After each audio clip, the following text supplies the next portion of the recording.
जलाल खुदा बाप, खुदा बेटे और खुदा रूह कुदस का हो। जो तलावत आपके सामने की गई मत्ती की अंजील उसका दूसरा बाब उसकी पहली 11 आयत। मजूसी वाइस मैन, इनके बारे में जितना भी बोला जाए बहुत सारे मैसेज इनसे निकलते हैं। लिखा है कि ये मशरक से आए थे, अपने वक्त के स्कॉलर थे। बाद रवायात के मुताबिक इन्हें बादशाह भी कहा जाता है। शाही खानदान से तल्लुक कह सकते हैं। बाज़ का ये ख्याल है कि ये ज़रतश्त थे, यानी कि आग की पूजा करते थे। ये माहिर फल्कियात, जैसे आज भी लोग पूछते हैं आपका सितारा कौन सा है, ये हफ्ता कैसा रहेगा, ये वैसे ठीक नहीं है। ये भी यही काम करते थे, सितारों का इल्म था इन्हें। ये यहूदी नहीं थे, ये गैर कौम थे। और रवायत है एक पुरानी कि ये ईरान, हिंदुस्तान और अरब से आए थे। चूंकि 3 तहाइफ थे, इसलिए हम कहते हैं कि 3 मजूसी, लेकिन 3 लिखा ही नहीं है, बल्कि लिखा है कई मजूसी। बहुत ज्यादा थे, में भी बहुत बड़ी तादाद हो। लेकिन जो एक लेटेस्ट हिस्ट्री, एक और रिपोर्ट जो 2020 में आई है, ये रिसर्च होती है, जरूरी नहीं है सारी ठीक भी हो, लेकिन जो आई है सामने मैं बयान करने लगा कि इनका तल्लुक बाबल के शाही खानदान से था। जो लेटेस्ट एक चीज आई है कि इनका तल्लुक बाबल के शाही खानदान से था। इनके बारे में जो कुछ भी कहा जाए कम है, लेकिन बुनियादी तौर पर एक चीज जो इनके बीच में है, इनका जो फोकस था कि हमने यीशु मसीह को सिजदा करना है। जो एक मेन थीम है इनके बीच में कि हमने यीशु मसीह को सिजदा करना है। हालांकि जब ये ढूंढते हुए तारीख की रहनुमाई में हेरोदेस तक पहुंचे हैं, तो वहां पर हम देखते हैं कि हेरोदेस जो कि आधा यहूदी और आधा अदूमी नस्ल से था, तो उसने फकीरों, फरीसियों, सरदारों, कहलों को बुलाया कि ये जो तलाश कर रहे हैं कि ये यहूदियों का जो बादशाह पैदा होना है वो कहां पर है। तो उन्होंने तहकीक भी की, लेकिन अगर सच पूछे तो उनको इन नबूवतों का पता था, क्योंकि 6 साल से लेकर 12 साल तक हर यहूदी जो बच्चा है ये खुदा के कलाम को सीख लेता था। उनको समझ होती थी। जिस तरह आज हम मदरसे देखते हैं, यहूदी बच्चे भी अपने मदरसों में जाते और कलाम का उनको पूरा पता होता था।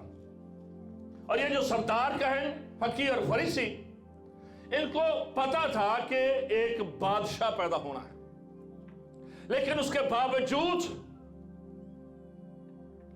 इन्होंने रद्द कर दिया, इन्होंने रिजेक्ट कर दिया। तहकीक होने के बावजूद, नॉलेज होने के बावजूद, नबूवतें होने के बावजूद भी इन्होंने यीशु को सिजदा नहीं किया। मजूसियों ने दूर से आकर सिजदा कर लिया, दूर से आकर वर्शिप कर ली। बाज़ औक़ात हम भी चर्च में बैठकर यीशु के नहीं होते।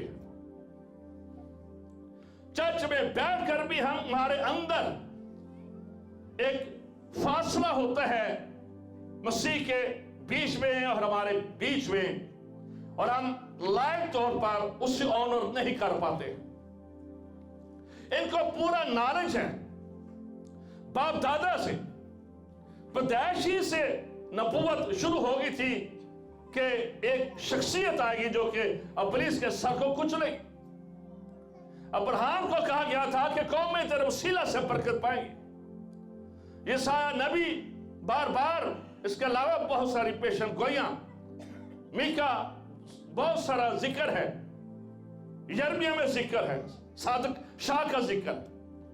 They know the word of God, ये कलाम को जानते हैं, लेकिन फिर भी यह तहकीक में, तफ्शीश में अपने सिस्टम में पड़े रहे और उस यीशु तक ना पहुंचे।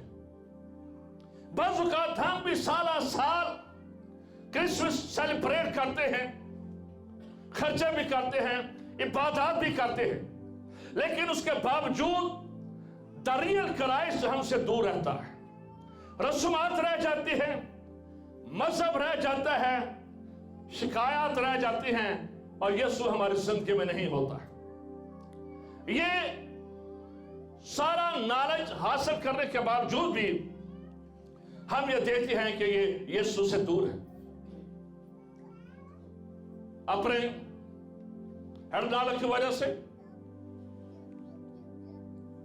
या अपनी सोच की वजह से, इनका रिलेशनशिप, इनका तल्लक, इनका ईमान, कुछ भी कह सकते हैं, लेकिन ये वहां पर रहकर भी ये यीशु को सिजदा ना कर सके और उसकी वर्शिप ना कर सके। लेकिन मजूसी चले बाबर से आए, अरब से आए, मशरक से आए, जहां से भी आए, लेकिन एक चीज है कि खुदा ने उन्हें चुन लिया कि वो यीशु का आकर सिजदा करे। पहले खुदा ने अपनी कौम को, बनी इस्राएल को खुदा का बेटा कहा गया है, और जब बनी इस्राएल ने रद्द कर दिया, फिर खुदा ने गैर कौमों में से हमें बुला लिया। आज जो हमारा तल्लक है, ये हम 6-7 पुश्ते पीछे जाएं तो जो हमारे अबो जदाद थे, ये मुख्तलिफ रिलीजन से तल्लक रखते थे।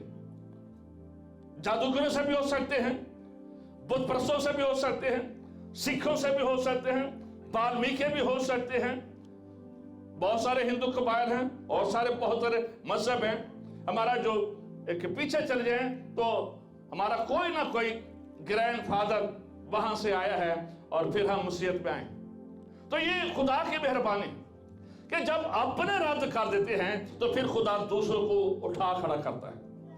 और अब जब चर्च, जिसकी जो रिस्पॉन्सिबिलिटी है, जब ये यीशु को सिजदा नहीं करेगा, जब ये यीशु की अंजील नहीं सुनाएगा, तो इस बात को याद रखें कि ये भी रिजेक्ट हो जाएंगे और फिर खुदा और अदर नेशन को ले आएगा।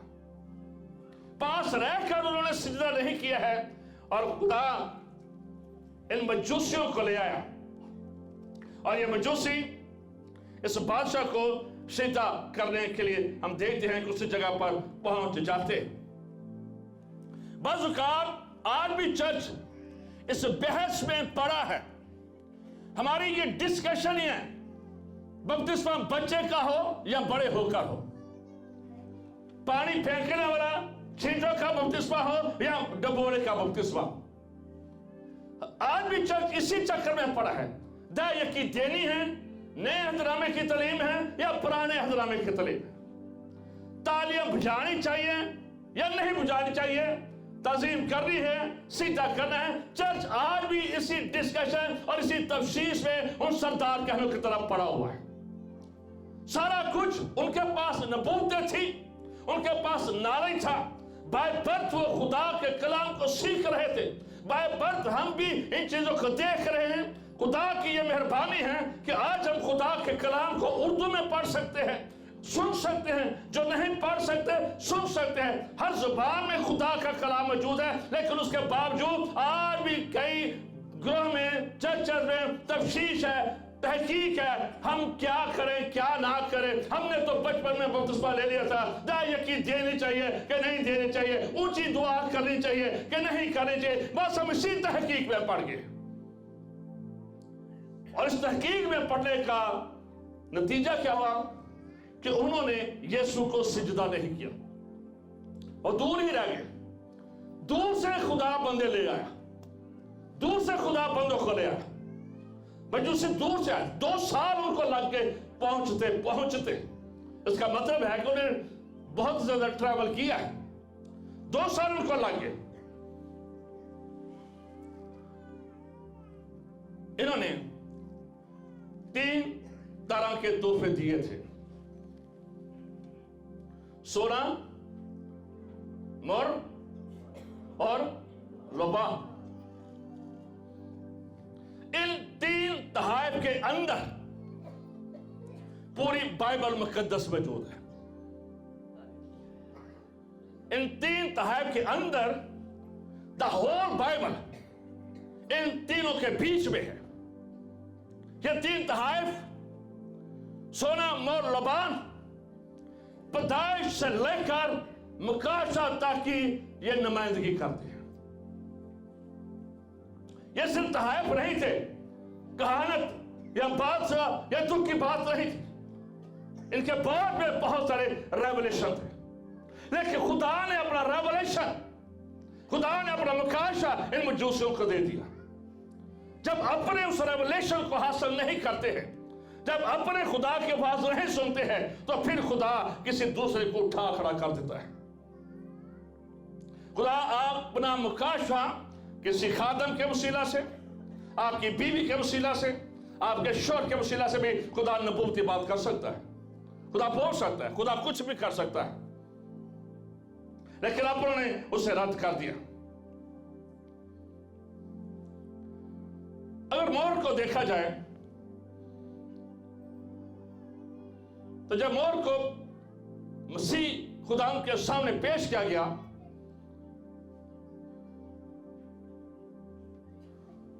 तो ये मजूसी कह रहे थे,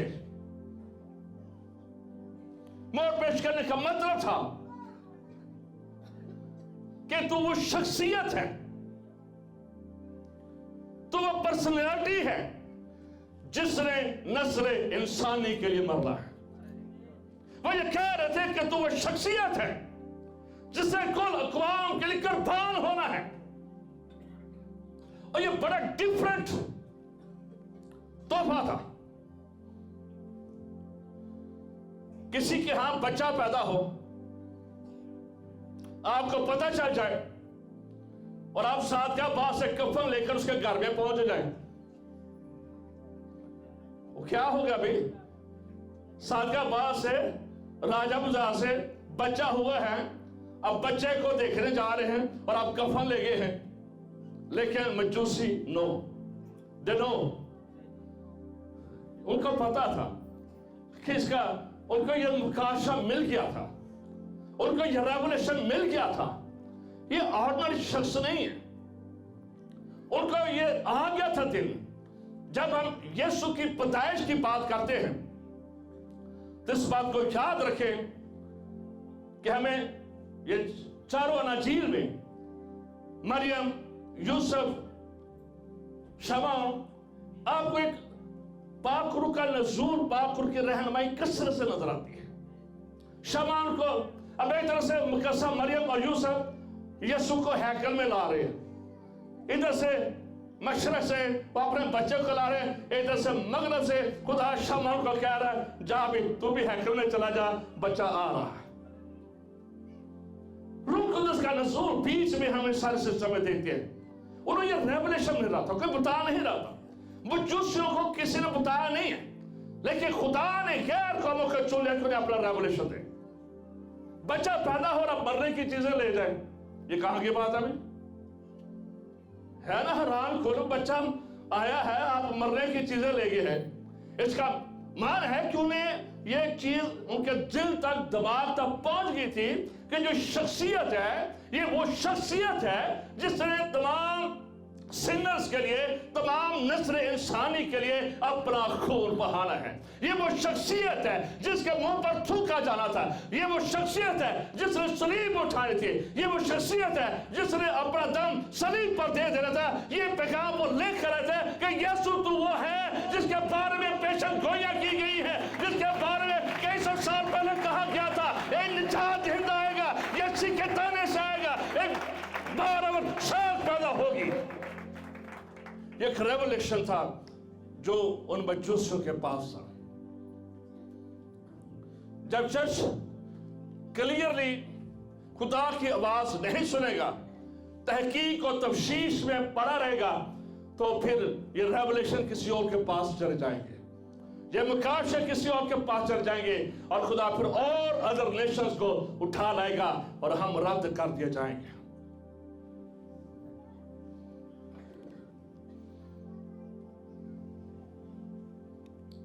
कैसे वैसे बड़ा ही अजीब सा एक लगता है कि एक बच्चे को पता है कि ये वो बच्चा है जिसने बड़ा होना है, जिसने अपने कंधे पर सलीब उठाने हैं, जिसने हमारी खातर, जो हमारी खातर हकीर और मरदूद, जिसके ऊपर सारे ये जुल्म और सितम, जिसके पीठ पर रेगारियां बनाए जाएंगे, ये सारा कुछ उनको सिस्टम में, उनके मेंटल सिस्टम में आ रहा था, इसलिए वो मोड़ लेकर आए। जिस चीज को पेश कर रहे थे, you are not ordinary, you are the very special, you are the very special. तू वो शख्सियत है जिसने मजूसी कह रहे थे हम इसलिए तुझे सीधा करने आए हैं, हम इसलिए तुझे सीधा करने आए क्योंकि तूने मेरे गुनाहों का कफारा देना है, तूने हमारे गुनाहों का कफारा देना है। अभी से हम तुझे अपना निजात दहिंदा कबूल करते हैं, इसलिए कोई हमें रोके ना रोके, हमें तहकीक की जरूरत नहीं, हमें तफसील की जरूरत नहीं है, हमें मुताला करने की जरूरत है। हमारा ईमान है जो ये बादशाह है, ये बादशाहों का बादशाह है।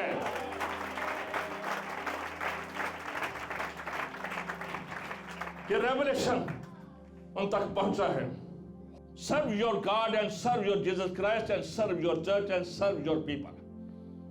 अपने लोगों को सर्व करें जितना भी कर सकते हैं, खुदा को जितना भी सर्व कर सकते हैं, जितने भी इन मजूसियों ने कुर्बानी दी।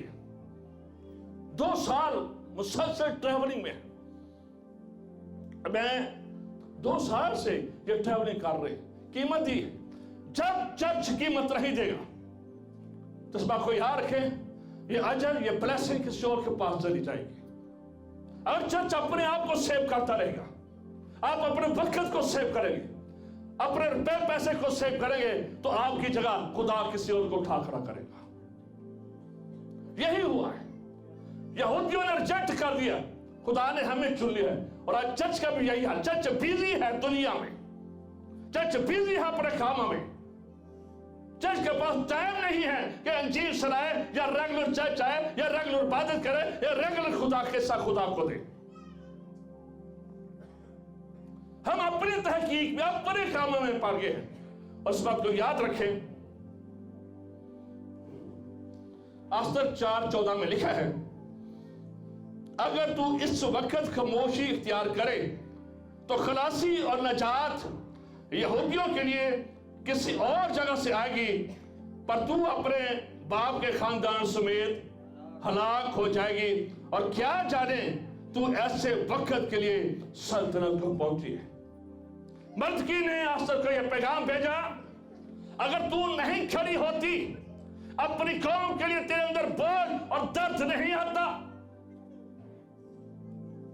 तो इस बात को याद रख, इनकी निजात होनी है, इनकी शिफा होनी है। तू नहीं तो ये मशरक से आ जाए, मगरब से आ जाए, शमाल से आ जाए, जुनूब से आ जाए, कौम की रिहाई हो जानी है। लेकिन एक बात को याद रख कि तू अपने खानदान समेत हलाक हो जाएगी, तो बर्बाद हो जाएगी अगर तू अपनी खिदमत को नहीं पहचानेगी, अगर तू अपनी काली को नहीं पहचानेगा।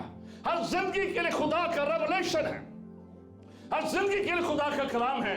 और जब चर्च अपनी काली को नहीं पहचानता, तो इस बात को याद रखें कि फिर खुदा उस अनाइंटिंग को किसी और पर ट्रांसफर कर देगा और आप बैठे रह जाएगा।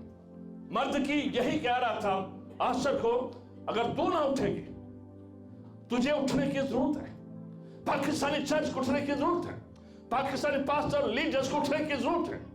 कि हम खुदा का काम करें, खुदा के काम के लिए मेहनत करें, खुदा के काम की गवाही दें, यीशु के कामों का बयान करें, यीशु के नाम की मनादी करें। जब ये चर्च करेगा ऑटोमेटिकली इसकी spiritual blessing and physical and financially blessing आपकी जिंदगी पर होगी। मैंने अपने खादमों के साथ मिलकर काम करना है, मैंने खुदा के काम के लिए सपोर्ट करना है, मैंने दुआ में सपोर्ट करना है, मैंने फाइनेंशियली सपोर्ट करना, अपने आप को serve your church and serve your God, serve the Jesus Christ. ये यीशु को सिजदा करने के लिए आ गए। ये हेरोदेस से कह रहे हैं और सरदारों से कह रहे हैं हमें कुछ जरूरत नहीं है, तुम करो या ना करो, हम सिजदा करने आए हैं, हम सिजदा ही करेंगे। और उन्होंने किया। जो मोर जो मसा का पाक तेल जिससे सरदार कहन को, जिससे चीजों को मसा किया जाता, उसमें 5 चीजें जैसे तुम का तेल होता था, उसमें एक चीज मोर जो खुशबूदार भी है तो उस तेल में डाला जाता। जब ये यीशु मसीह को मोर पेश कर रहे हैं तो इसका मतलब है ये कह रहे हैं तू ही मसाया है और तू ही मसा किया हुआ। हालेलुया। तो ही वो मसाशुदा जिसके बारे में शायद कहते हैं यशी के तने से कंप लगेगी और खुदा का रूह उस पर होगा। हिकमत करो, खिल करो, वो कह रहे तू वही शख्सियत है जिसके ऊपर खिल की रूह है, हिकमत की रूह है, तू वो है, इसलिए हम तुझे सिजदा करते हैं।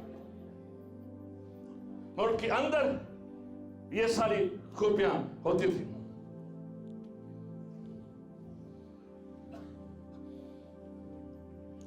और इसलिए जब यीशु को कफनाया जाना था तो वो औरतें और निकोदेमस वो ये मोरी लेकर आए थे दफनाने के लिए। वो औरतें जो कब्र पर आई थी मुर्दा यीशु के लिए, और निकोदेमस ने भी जो ये दिया था यही दिया था जिसके दफनाने के लिए था। और मजूसियों को बाय बर्थ ही पता है, उनका बाय बर्थ ही पता है कि इसके काम क्या है, इसने क्या करना है, what is his purpose. They know. आज हमें नहीं पता। कई बार पूछो मर जाओ तो किथे जाए, पता नहीं किथे जावा दे।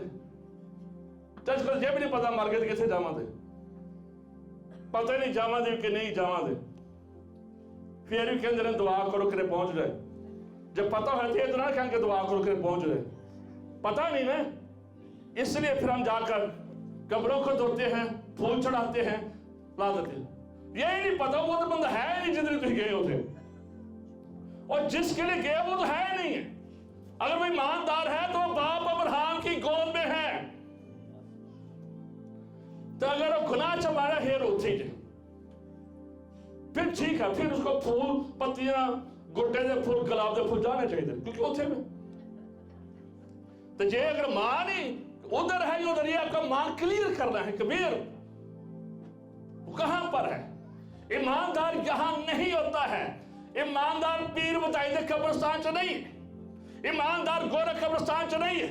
ईमानदार की रूह आसमान पर है, बाप अब्राहम की गोद में है। तो ये दफनाने के लिए ये चीजें लेकर आए हैं।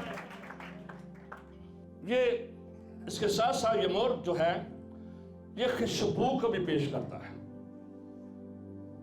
इसकी खूबसूरत खुशबू भी होती है, लुबान की तरह इसकी भी खुशबू होती है। यीशु कह रहे थे यीशु तो इस दुनिया में आ गया है, अब इस दुनिया से तेरी खुशबू खत्म नहीं होगी। जहां भी जाएगा तेरी खुशबू खानदानों से आएगी, तेरी खुशबू ईमानदारों से आएगी, तेरी खुशबू तेरी बंदियों से नजर आएगी क्योंकि तू है इस काबिल। हालेलुया। वो यीशु को ये कह दे यू आर नॉट ऑर्डिनरी।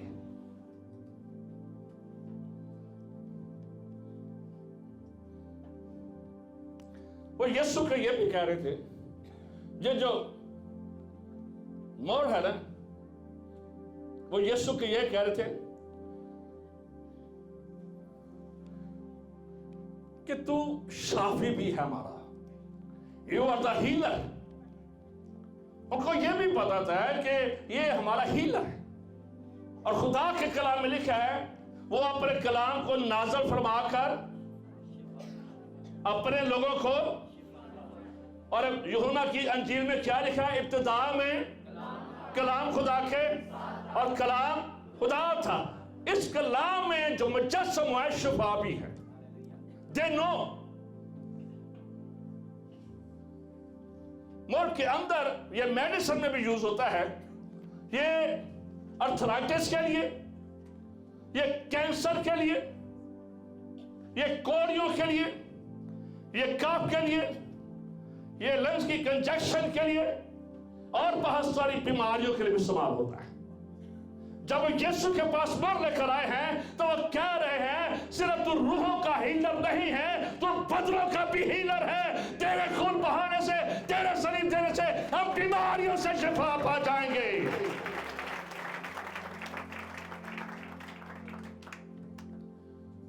ये रेवलेशन उनको मिला था, इसलिए वो मोर लेकर आए थे। उनको किसी ने जाकर प्रीच नहीं किया, कोई काहिन उनके पास नहीं गया, कोई प्रॉफिट उनके पास नहीं गया, कोई एंजल उनके पास नहीं गया, कोई मुकर्रब फरिश्ता उनके पास नहीं गया, कि जबराइल फरिश्ता उनके पास नहीं गया।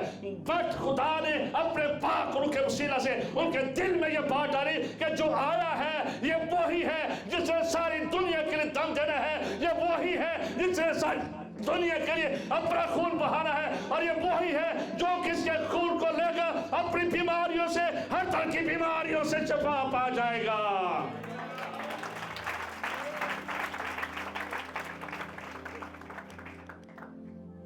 पौलुस रसूल कहता है कलाम करो, काम करो, जो कुछ भी करो यीशु नाम से करो। अपनी जिंदगी की बिगिनिंग यीशु नाम से करें, आपके हालात तब्दील हो जाएंगे। अपनी जिंदगी में यीशु को दर्जा दे, हालात तब्दील हो जाएंगे।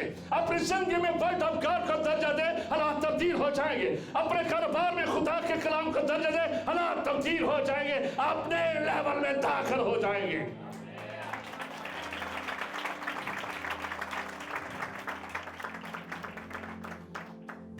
सोना, गोल्ड, पाक कलाम में इसका 417 दफा सोने का जिक्र मिलता है। सोना जिन्ना दे ब्याह हुए उन्होंने पूछो कि नाम है। अच्छा, यीशु के दौर में सोने से ज्यादा मोर महंगा था। इन जीसस टाइम मोर ज्यादा कीमती था, लेकिन आज का सोना महंगा है। ये अफजल है, इसे दातों का बादशाह कहा जाता है, किंग कहा जाता है। बादशाह ये कह रहे थे यीशु तो वो बादशाह है जिसकी पोशाक और रंग पर लिखा होगा बादशाहों का बादशाह। हालेलुया। तो वो बादशाह है जिसकी पोशाक पर लिखा होगा, इसलिए हम तुझे सजदा कर दिया है। हम इन फकीर और फरिश्तों के मशवरे की जरूरत नहीं है, इनकी काउंसलिंग की जरूरत नहीं है। ये पाक रूह हमारे दिल में डाल रहा है, इसलिए तू बादशाह है और तू अबाती का बादशाह है। और खुदा के कलाम में लिखा है लूका के इंजील उसके पहले बाब 23 में, और उसकी बादशाही का आखिर ना होगा। हालेलुया। उसकी बादशाही का आखिर नहीं होगा। साढ़े भी लगता बादशाह जान जून वाले ने, इन्हें तो कोई पता नहीं किधरों आए थे किधरों तुर जाते हैं, लेकिन यीशु की बादशाहत ऐसी बादशाहत है जिसका आखिर नहीं है। हालेलुया। इनको ये पता है, इनको ये पता है, इसलिए उस बादशाह को ये सिजदा करने के लिए वहां पर आ गए हैं। लिखा है उसके सल्तनत के कबार और सलामती की कुछ इंतहा ना होगी। और यही वजह है ये यहां पर आए हैं कि वाकई इनकी बड़ी जरूरत है। आज तो बादशाह, आज के बादशाह को जो मर्जी कह लें, लेकिन पहले ऐसा नहीं होता था कि बादशाह को जाकर हेरोद जैसे आजम को जाकर कहे हम किसी और बादशाह को सीधा कर रहे हैं। वो भी जो पैदा हुआ है, एक बड़ी दलेरी थी इनके अंदर। खुदा का रूह हमें दलेरी देता है। ये अब बढ़कर देख ले, ये मसीह की पैदाइश और होली स्पिरिट, कोई शख्सियत ऐसी नहीं है जिसको खुदा के रूह ने स्टार्टिंग में टच नहीं किया है। और यीशु की पैदाइश और रूह खुदा की कुदरत तुझ पर क्या करेगी। और जब यीशु को सलीब दिया गया तो उस पर भी एक तख्ती लगी थी। क्या लिखा था? यहूदियों का बादशाह। लेकिन इनको तो पहले ही पता चल गया है, ही इज ए किंग। ये रेवलेशन उन्हें मिल चुका है। सोना जो है बादशाहत की भी सिंबॉलिक है और ये विजडम की भी सिंबॉलिक है। ये हिकमत को भी पेश करता है। और ये साया में लिखा है, और यसी के तने से एक कंपल निकलेगी और खुदा की रूह, हिकमत की रूह और खिद की रूह उस पर होगी। यानी ये नो कि ये कलाम इसकी जिंदगी में पूरा हो रहा है। वो जानते हैं कि ये जो बच्चा है ये आम बच्चा नहीं है। वो ऐसे नहीं थे। कौन बच्चे को सीधा करने के लिए आता है? उनको ये रेवलेशन मिला था, ये आम नहीं है। बच्चा तो ये सिर्फ एक मुजस्सम हुआ था। बेसिकली तो वो अज़ल ही से है। इब्तिदा में कलाम था, कलाम खुदा के, वो तो कदीम और अयाम है, वो तो शुरू से है। ये तो जिस्म में हम यही समझते रहते हैं वो चरनी में है। ठीक है, ये सिस्टम था, लेकिन वो तो चरनी से पहले का है। वो तो चरनी से पहले का है। इसलिए जब ये सोना पेश कर रहे हैं तो ये कह रहे हैं कि खुदा के रूह यानी हिकमत और खिद का रूह। और लिखा है खुदा के कलाम में कि वो खुदा की नजर में और इंसान की नजर में और मकबूलियत में क्या करता गया? तरक्की करता गया, बढ़ता चला गया। और यीशु मसीह की परिचय इस कदर विजडम के साथ होती थी, इस कदर यीशु आसानी के साथ लोगों को समझाते थे। इससे तो यीशु मसीह के पीछे हजारों लोग लगे होते थे। उन्हें मजा आता था, उन्हें मजा आता था जब वो टीचिंग सुनते थे। लेकिन यीशु की परिचय इस कदर जोरावर थी कि लोग उसको सुनना चाहते थे, उसको टीचिंग का मजा आता था। इसलिए क्योंकि हिकमत और खिद की रूह, उसको पता था इनको कैसे समझाना है। मजूसियों को पता है, इसलिए वो सोना पेश कर है कि हिकमत के सारे खजाने इसी में पोशीदा हैं। हालेलुया। उनको पता था कि ये सब कुछ इसी में। सोना जो है ये कामयाबी का रंग भी है, सक्सेस। उनको पता था जिस काम के लिए आया है उस काम में बेशक हेरोदेस 2 साल के बच्चों को मरवा दे, बेशक किसे गसबनी बाग में मरवाने की कोशिश करे, बेशक यहूदी लीडर मारना चाहते हैं, लेकिन उसको पता था मजूसियों को कि जिस पर्पस के लिए आया है ये उसमें कामयाब होगा। हालेलुया। ये उसमें सक्सेसफुल है, या अपने मिनिस्ट्री में सक्सेसफुल है, या अपने हीलिंग में सक्सेसफुल है। और जहां पर यीशु ने जो किया वो हुआ। किसी जगह पर आपको, किसी जगह पर कि मुर्दा भी राज आ गया तो मुर्दा जिंदा हो गया, क्योंकि हिकमत और खिद की रूह और कामयाबी की रूह और विजडम की रूह यीशु मसीह पर थी। सोना वो दात है जो चांदी लोहे नाल नहीं मिलती, जो चांदी और लोहे के साथ नहीं मिलती। जब वो सिजदा कर रहे थे, कह रहे थे यीशु तू वो बादशाह है, तेरी मानव दुनिया में ना कि बादशाह था और ना कि होगा, क्योंकि तेरी बादशाह का एंड नहीं हो रहा। Hallelujah. You are the king of glory. तो बादशाह का बादशाह है, तो वो बादशाह है जिसके सामने यहूदी कई बार बड़ी फंसाने की कोशिश करते थे, लेकिन कभी मार ना दे सके। हर मसले का हल यीशु मसीह के पास होता था। इसलिए जब यीशु की बादशाहत में आ जाते हैं तो जिंदगी तब्दील हो जाती है। कि जब कहा गया कि तू उसका नाम, यानी कि वो अपने लोगों को उनके गुनाहों से क्या देगा? निजात देगा।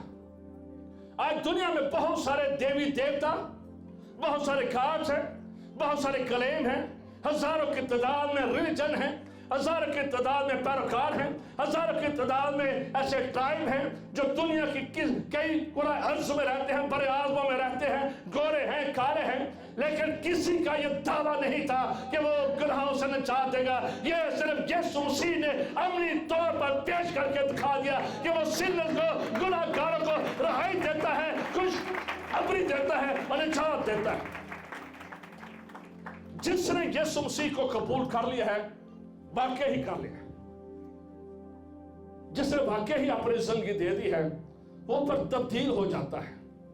उसमें खुदा का खौफ होता है, उसमें खुदा का रूह होता है। वो गुनाह नहीं करता है, वो ये नहीं करता है कि एक तरह वो घर के अंदर हराम की कमाई ला रहा है और एक तरह वो कुछ कर रहा है। वो तब्दील हो जाता है। जो यीशु पर ईमान रखता है उसकी जिंदगी तब्दील हो जाती है। यीशु इनर हमें अंदर से तब्दील कर देता है। ये किसी ने दावा नहीं किया है। बैरूनी दावे हैं, लफ्जी दावे हैं, ज़ाहिरी दावे हैं।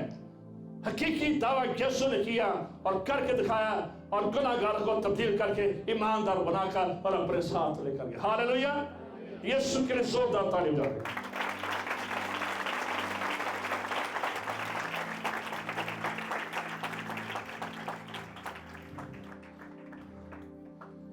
हैकल के अंदर जाएं, खैमा तबाह के अंदर जाएं, तो आपको कावानाइट उस सारा सोने के साथ जो पाक तरीन मुकाम पर जिस पर कुर्बानियां, वो कह रहे थे बादशाह सिर्फ परस्तिश तेरी है, खिदमत तेरी है, सब कुछ तेरा है। ख़ैमा इत्तबाह की सारी चीजें यीशु को पेश करती है। बाइबल के दौर में हम देखते हैं कि जो हैकल बनी थी, बहुत ज्यादा सोना उस पर मंडा हुआ था, बहुत ज्यादा सोना। काशी किस बात उसकी 18 से 21 आयत को भी बुलंद के साथ पढ़ते हैं। ये बंदे बड़े सियाने सन, बंदे बहुत सियाने सन। इनको पता था कि आज हम इसको सोना पेश करेंगे, आने वाले वक्त में हैं हम सोने के शहर में फिरेंगे। हालेलुया! इनको ये पता था आज हम सोना पेश करेंगे, कल हम सोने की सड़कों पर फिरेंगे। उन्होंने टोकन सीड डाल दिया था यीशु के हज़ूर हैं। कहते हैं बीज बो बीज बो, ये बहुत निशाने पता पता ही आज ही सोना दे के पाए तो जिन्ना दिता होगा। लेकिन उसके बाद आजकल तो पाकिस्तान से प्लास्टिक दी सड़क बननिया शुरू हो गई ने, लेकिन समानों पर प्लास्टिक की सड़कें नहीं है, ना रेत बजरी ना लुक है, बल्कि वहां पर सोने की सड़कें हैं, कीमती पत्थर। हालेलुया! नहीं यरूशलेम के लिए, इसलिए वो यीशु को सीधा करे। आज हम तुझे सीधा करेंगे। हमने सरदारों की नहीं सुननी है, हमने जितने भी साथ वाले बैंड बाजे वाले इनकी नहीं सुननी है। हम तो यीशु को सीधा करेंगे, हम उसकी तारीफ करेंगे, हम अपना सोना मोर लफा उसी का पेश करते। हालेलुया! आज चर्च को समझदार होना चाहिए स्पिरिचुअली। हम सानू बेवकूफियां मारने की जरूरत नहीं। अब ये टाइम नहीं है कि हम क्वेश्चन करते रहे, अब ये टाइम है कि हम कुछ करके दिखाएं। अब कुछ करके दिखाने की जरूरत है। करें कमिटमेंट खुदा के साथ। I want to serve you, मैं तेरी खिदमत करना चाहता हूं, मुझे ले खुदा। अपने दिल, अपने वसैल को, अपने बदन को, अपनी कुछ भी ना देखे, जो है उसे पेश करते हैं। मजूसी जो भी थे, लेकिन ये आगे कीमत दी है, कुर्बानी दी है, टाइम दिया है, और फिर रेवलेशन के साथ ये मूव कर रहे हैं, पाखुर की रहनुमाई में मूव कर रहे हैं। कई बार हम यहां पर घर बनाते हैं, बनाना चाहिए, जरूरी है ये हमारी प्लानिंग हो, लेकिन ये भी पता हो कि साड़ा उत्ते भी घर है कि नहीं।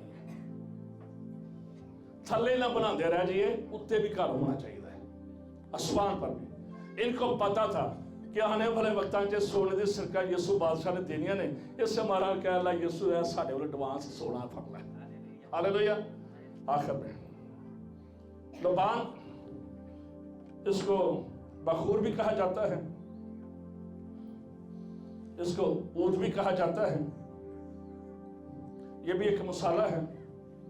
अच्छा, ये सारी चीजें ना जब खुरूज 30 बाब पढ़ते हैं ना, कि कैसे मसा का तेल बनाना। पिछले साल मैंने इसी साल बल्कि ये सरमन दिए थे। तो ये सारी चीजें उस समय होती हैं।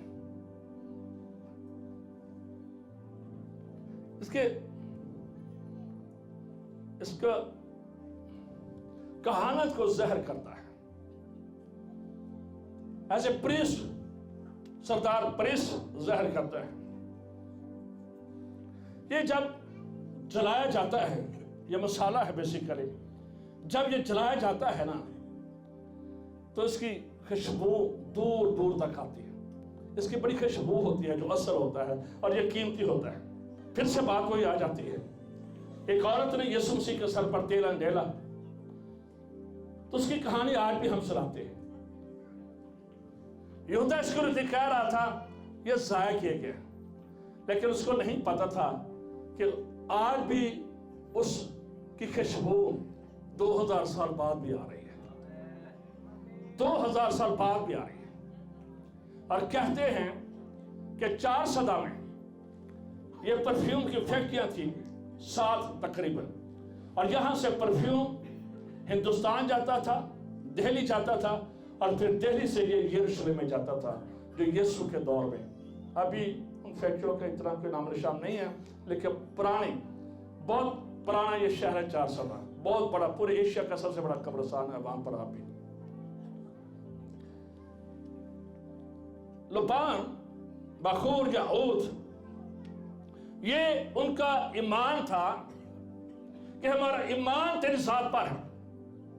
तो जिस्म लेकर आया है, तो मुजस्सम हुआ है, लेकिन वो कह रहे थे हकीकत में तू खुदा है, क्योंकि खुदा के कलाम में बार बार लिखा है कि तू खुदावंद अपने खुदा को क्या करना, सिजदा करना। उनको पता था कि बेशक ये जर्नी में है, ये 2 साल का है, ये छोटा है, लेकिन उनका ये बिलीव था कि ये खुदा है। उनका बिलीव था ये खुदा है, ये सरदार काहिन है। उनका बिलीव था उस दौर में जो कुर्बानियां होती थी वो काहिन के वसीला से जाती थी, जो दुआएं होती थी वो काहिन के वसीला से जाती थी। मजूसी ये कह रहे थे हमारी कोई कुर्बानी तेरे बगैर नहीं है, हमारी कोई दुआ तेरे बगैर नहीं है, हमारी कोई शुक्रगुजारी तेरे बगैर नहीं है, हमारी शुक्रगुजारियां भी तू है, हमारी कुर्बानियां भी तू है, हमारी दुआओं का जवाब भी तू है। इसलिए कि तू खुदा है, तू चीफ प्रीस्ट है, इसलिए हम तुझे सिजदा करते हैं।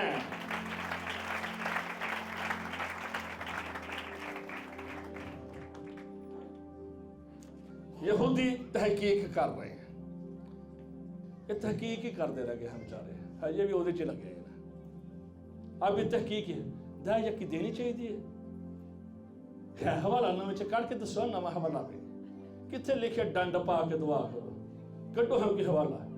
तालियां जान बह जाते हो, किथे लिखे तालियां मारो, तहकीक ही करते रहते हैं। यीशु को जब सलीब दिया गया तो एक शख्स शमौन करीनी था, लिबिया का था।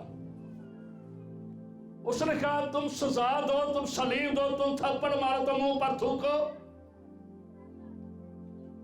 रोमियो सरदार कहना जो तुम यीशु के साथ कर सकते हो करो, लेकिन मैं जो कर सकता हूं मैं करूंगा। मुझे यह मौका मिला है कि मैं यीशु की सलीब उठाऊं, मुझे यह मौका मिला है कि मैं यीशु की सलीब उठाऊं। This is the time. Serve your God, serve your church, serve Jesus Christ. Commitment करे खुदा के साथ।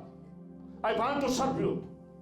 मैं अपने पैसे से, मैं अपने दिनों से, महीनों से, कारोबार से, मैं अपने बदन से खुदा तुझे सर्व करना चाहता हूं। मैं मजूसों की तरह तुझे सिजदा करना चाहता हूं। मुझे रेवलेशन दे अपना, मुझे मुकाशा दे, मुझे अपनी हजूरी दे, मुझे अपना कलाम दे, मुझे अपना पाकुर दे, मुझे समझ दे कि मैं तहकीक से निकल कर मजूसियों की तरह मैं अपना दिल तेरे लिए खोल सकूं, अपने खजाने तेरे लिए खोल सकूं। I want to worship you. आज चर्च चों सिजदे वाली ते गल ही खत्म हो गई है। बहुत आते थे मेरे हार गोडे गिट्टे ठीक नहीं हो, तो जिन्होंने ठीक ने वो अफसर हो गए। ये एक्सरसाइज चर्च चो निकल गई है, बाहर होंगी निकल गई है। चर्च आते ने कहां पर हम क्या करेंगे? What is our commitment with God and with Jesus and with church? हमारी कमिटमेंट क्या है? सर झुकाना जमीन से लगाना ही बड़ा औखा लगता है। ये पाचा ने केड़े कम मिला देता है, मुश्किल लगता है। लेकिन मजूसी ये कह रहे थे जो कुछ मर्जी हो जाए, शमा जिसने सिर्फ है, तुम जो मर्जी करो, जितने मर्जी इस पर केस चलाओ, जो मर्जी इल्जाम लगाओ, मैंने उसकी शरीफ उठानी है। मजूसी यही कह रहे थे, तुम मर्जी तहकीक करते रहो, तफ्शीश करो, मुताले करो, रिसर्च करो, but we want to serve him, we want to worship him. अपनी जिंदगी में खुदा के साथ कमिटमेंट करें। आने वाले सालों में पहले साल से बढ़कर खुदा का काम करेंगे। आप कमिटमेंट करें खुदा के साथ, पहले साल से बढ़कर खुदा के लिए प्यार पैसा देंगे। आप कमिटमेंट करें अपने यीशु के साथ, जहां पर भी मुझे मौका मिलेगा मैं तेरी गवाही दूंगा, मैं तेरा कलाम सुनाऊंगा, मैं तुझे पेश करा। जहां पर भी खुदा आई एम अवेलेबल, मैं हाजिर हूं, मैं हाजिर हूं।